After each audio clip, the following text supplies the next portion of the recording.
2020 में एमएसएमई के turnover limits को रिवाइज किया गया, जिससे करोड़ के टर्नओवर वाले बिजनेसेस भी मीडियम एंटरप्राइजेस के अंडर इंक्लूड हो गए।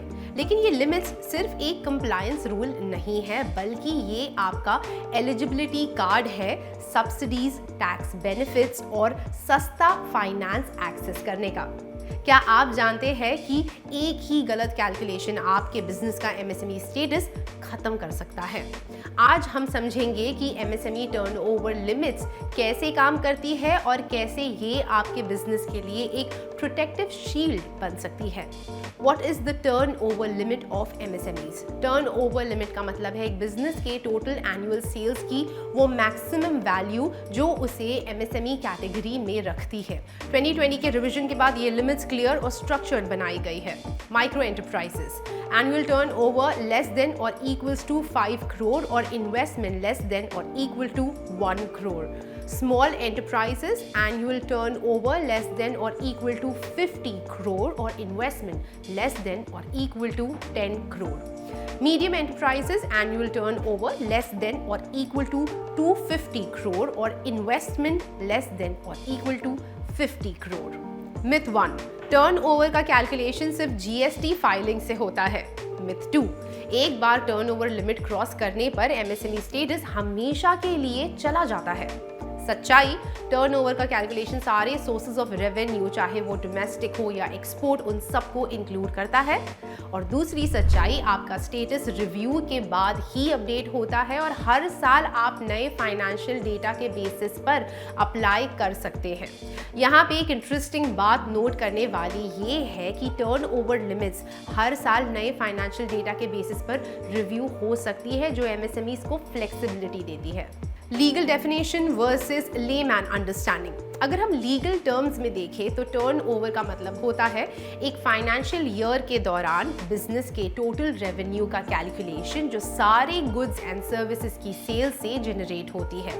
ये कैलकुलेशन हर जीएसटी फाइलिंग और ऑडिटेड फाइनेंशियल स्टेटमेंट से मैच होनी चाहिए। लेमैन्स टर्म्स, सिंपल शब्दों में टर्नओवर वही पैसा है जो एक साल में आपके बिजनेस के थ्रू फ्लो करता है। इसमें आपके सेल्स और सर्विसेज के टोटल ट्रांजैक्शंस इंक्लूड होते हैं, लेकिन इसका सीधा कनेक्शन प्रॉफिट से नहीं होता क्योंकि एक्सपेंसेस और लायबिलिटीज अलग अलग होते हैं। एक पॉइंट जो यहाँ नोट करने वाला है वो ये है कि टर्नओवर का इम्पैक्ट सिर्फ रेवेन्यू कैलकुलेशन तक सीमित नहीं, बल्कि पॉलिसी कंप्लायंस और एलिजिबिलिटी डिफाइन करने तक एक्सटेंड होता है। Policies defining turnover limits. Turnover limits को ऑफिशियली डिफाइन करने के लिए सबसे पहला फ्रेमवर्क MSMED एक्ट 2006 के अंडर इंट्रोड्यूस किया गया था।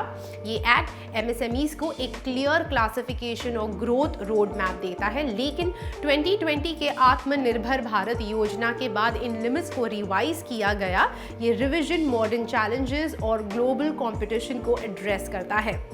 Revise turnover limits. Micro enterprises turnover less than or equal to 5 crore, small enterprises turnover less than or equal to 50 crore and medium enterprises turnover less than or equal to 250 crore.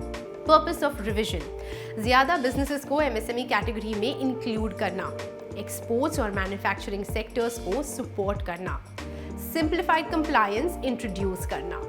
यहाँ पे एक ज़रूरी बात note करने वाली है कि revise turnover limits ने ज़्यादा एमएसएमईज को फॉर्मल सेक्टर में शामिल करने का स्कोप बढ़ाया है। Purpose of setting turnover limits.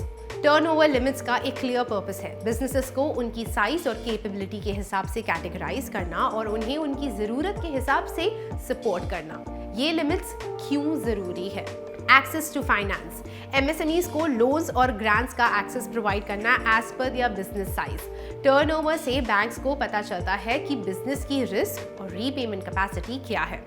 Policy implementation. Subsidies और स्कीम्स जैसे PMEGP और CGTMSE डायरेक्टली टर्नओवर और क्लासिफिकेशन पर डिपेंड करते हैं। फॉर एग्जाम्पल, एक माइक्रो एंटरप्राइज के लिए 35% सब्सिडी का प्रोविजन होता है जो एक मीडियम एंटरप्राइज के लिए नहीं होता। Fair competition. Turnover limits ensure करती है कि बड़े बिजनेसेस एमएसएमई के बेनिफिट्स मिसयूज ना करें। ये एक लेवल प्लेइंग फील्ड क्रिएट करता है। चैलेंजेस, लेकिन ये लिमिट्स फिक्स्ड होने का कारण डायनामिक मार्केट सिचुएशंस को कभी कभी रिफ्लेक्ट नहीं करता। हाई इन्फ्लेशन या सडन ग्रोथ के कारण बिजनेसेस एलिजिबिलिटी लूज कर देते हैं। यहाँ पर दूसरी बात समझने वाली है कि टर्नओवर लिमिट्स का प्राइमरी फोकस इक्विटी और फेयरनेस पे होता है, लेकिन उनका स्टैटिक नेचर चैलेंजेस क्रिएट कर सकता है। Benefits of turnover based classification. Turnover based classification के काफ़ी बेनिफिट्स हैं जो एमएसएमईज को एम्पावर करते हैं। Transparency in categorisation. टर्नओवर एक मेजरेबल और क्लियर मेट्रिक है जो इन्वेस्टमेंट के कंपैरिजन में ज़्यादा रिलायबल है। अगर एक बिजनेस 50 करोड़ का टर्नओवर अचीव करता है तो वो इजीली स्मॉल एंटरप्राइज में क्लासिफाई हो सकता है। Access to targeted schemes, for example emergency credit line guarantee scheme ECLGS में माइक्रो और स्मॉल एंटरप्राइजेस को सब्सिडाइज्ड रेट्स पर लोन्स मिलते हैं, मगर मीडियम एंटरप्राइजेस इस स्कीम के अंडर आती है लेकिन डिफरेंट बेनिफिट्स के साथ। Ease of compliance. GST filings और एनुअल रिपोर्ट्स से टर्नओवर वेरीफाई करना भी ईजी होता है जो गवर्नमेंट के लिए कंप्लायंस स्ट्रीमलाइन करता है। Encouragement for growth. बिजनेसेस अपने टर्नओवर लिमिट्स के अंडर रहकर नए मार्केट्स एक्सप्लोर करते हैं। फॉर एग्जांपल एक स्मॉल एंटरप्राइज अपने 50 करोड़ लिमिट को यूज़ करके रीजनल एक्सपांशन कर सकता है बिना MSME बेनिफिट्स लूज किए।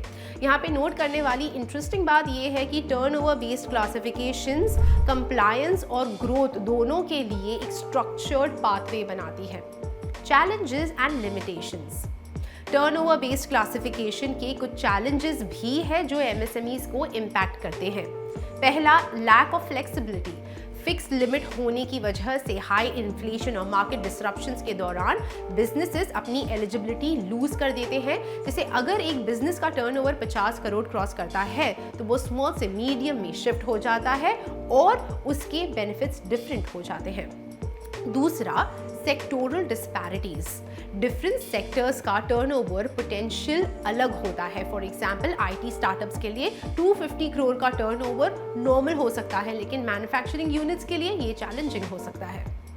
तीसरा, कंप्लायंस बर्डन। टर्नओवर ट्रैकिंग के लिए एक्यूरेट रिकॉर्ड कीपिंग और टाइमली फाइलिंग्स ज़रूरी है जो माइक्रो एंटरप्राइजेस के लिए चैलेंजिंग हो सकता है।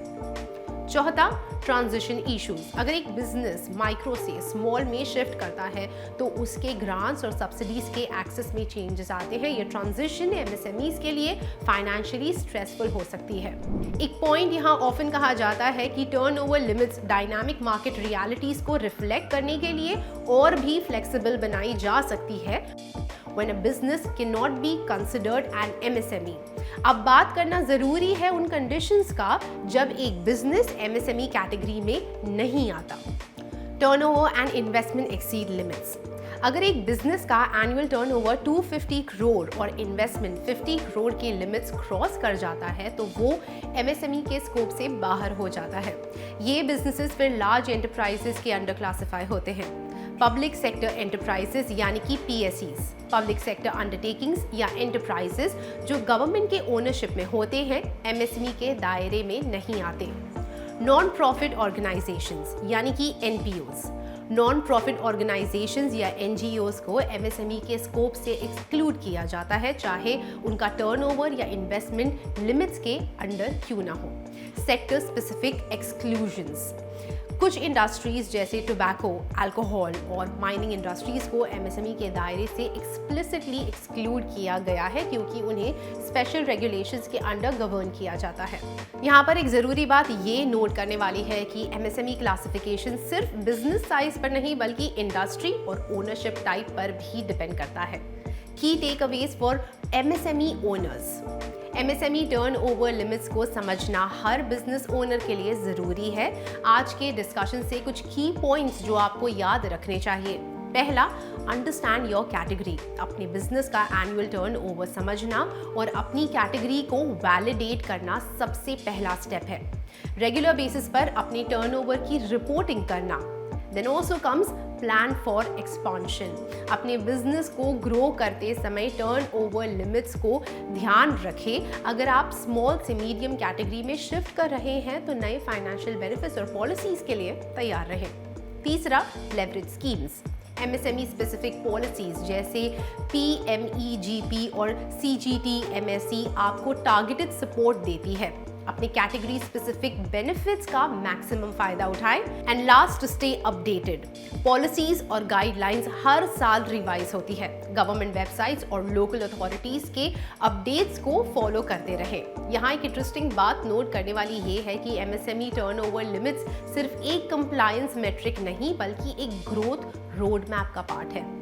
तो ये थी एक detail discussion on MSME turnover limits. ये सिर्फ एक कंप्लायंस मेट्रिक नहीं है बल्कि एक ऐसी फ्रेमवर्क है जो आपके बिजनेस की ग्रोथ और एलिजिबिलिटी को डिफाइन करती है।